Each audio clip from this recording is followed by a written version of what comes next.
Hey guys, welcome to my new blog. আর এখন বাজতেছে রাতের সোয়া একটা, মানে 1:15। আর এখন আমি কারখানা থেকে বাড়ি ফিরতেছি একা একা। তাও আবার অনেকগুলা রাস্তা পার করে আসছে হাতে বাটি টিফিন কারির। আর এখন ধান ক্ষেতের মধ্যে দিয়ে রাস্তা লাইল দিয়ে যাইতেছি বাড়ির। ঘন কুয়াশা, চতুর্দিক একদম অন্ধকার, কোনো কিছু দেখা যাইতেছে না। শুধু একটু দেখেন, এই হচ্ছে অবস্থা। ঘন কুয়াশায় ঘাস ভিজে আছে। তো আমাকে ঠিকভাবে দেখা যাইতেছে কিনা সেটাও আমি জানি না। তবে যদিও ঘোলা দেখা যায়, তো আপনারা একটু মাইনা নিবেন, কারণ ঘন কুয়াশার ভিতরে ক্যামেরায় ভালো ফুটেজ আসার কথা না। আর আমি লাইল দেখতে পারতেছি না, হাতের হাতের লাইলগুলো আমি দেখতে পারতেছি না, হাইটে যাইতে পারতেছি না, কারণ এক হাতে বা টিফিন কারির বাড়ি আর এক হাতে ক্যামেরা। তো যাই দেখি কি অবস্থা। তারপরে এই হেড সাফ করছে ঘাস, লাইলের উপরে রাখছে নতুন কাদা মাটি। লাইল অনেক পিছলা হয়ে আছে, পা স্লিপ কাটতেছে। তো এই আর কি। আর ওইখানে ওই হালকা একটু লাইট দেখা যাইতেছে, ওইটি হচ্ছে আমাদের ওই ডিপ কলটা, যেটাতে আমি প্রত্যেক দিন গোসল করি। তো তাছাড়া আমাদের এলাকা, আমাদের এই বন বা এই সমস্ত এরিয়াগুলি অনেক ভয়ঙ্কর। এখানে মানুষ রাতে একা বের হয় না, কিন্তু আমার কাছে এগুলো সব নর্মাল মনে হয়, কারণ আমি ছোট থেকে বড় হয়েছি শহরে। তো আমার কাছে এটি রেগুলার নর্মাল ইজি হয়ে গেছে আর কি। তো আমি তো আর পিছলারে গেলাম। আহা, এই যে নতুন কাদা মাটি এই জায়গায় রাখছে, যে পিছলে বইরে গেছে, পা বইরা গেছে। হেলার আসলে কি বলবো, ওই দিক দিয়ে একটা রাস্তা আছে, মাটির রাস্তা, প্রায় 6-7 ফিট মোটা, কিন্তু আরে অবস্থা একেবারে টাইট, পা পিছলে গেছে। ওই দিক দিয়ে একটা রাস্তা আছে 6-7 ফিট ফাঁস মোটা।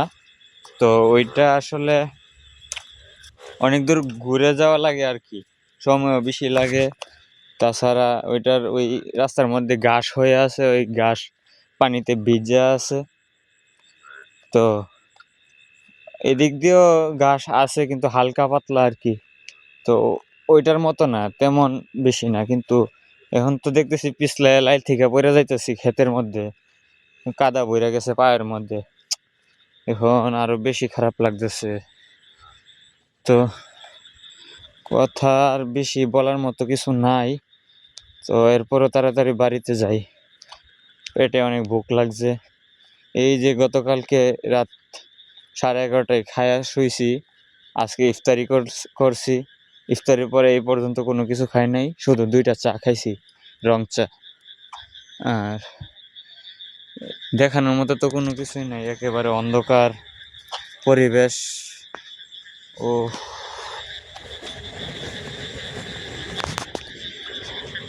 আর এখনো মেশিন চলতেছে, 24 ঘন্টার মধ্যে এটা 19-20 ঘন্টা রানিং চলতে আছে। এরপরও সব ক্ষেতের মধ্যে পানি দিয়ে কভার করতে পারতেছে না।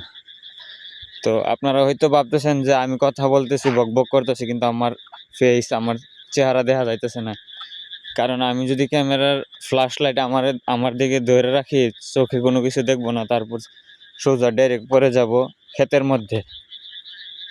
আর খেতে পড়লেই তো সারা গেছে, একেবারে 6-9-42 হয়ে যাইব গা।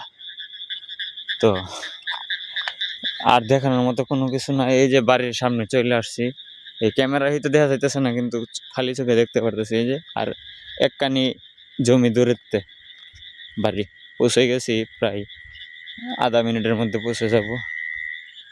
তো আপনাদেরকে আর বক বক করে সময় নষ্ট করব না। আর এখন আমি বর্তমানে বাড়িতে আছি। ওইখান থেকে আসার পর খাওয়া দাওয়া করলাম।